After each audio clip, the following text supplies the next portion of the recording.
Wow! Try natin.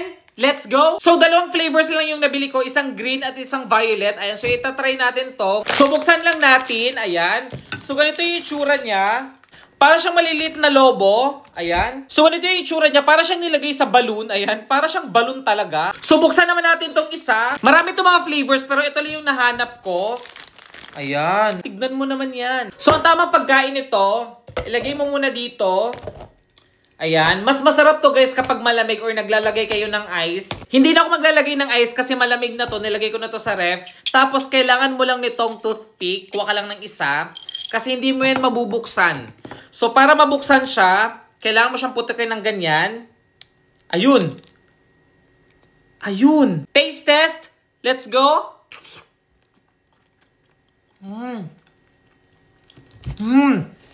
Ang sarap. Para siyang kalasa ng Jelly Ace, pero mas masarap na version to. Grabe, try naman natin itong violet. Ayan. Ganun lang siya kabilis buksan.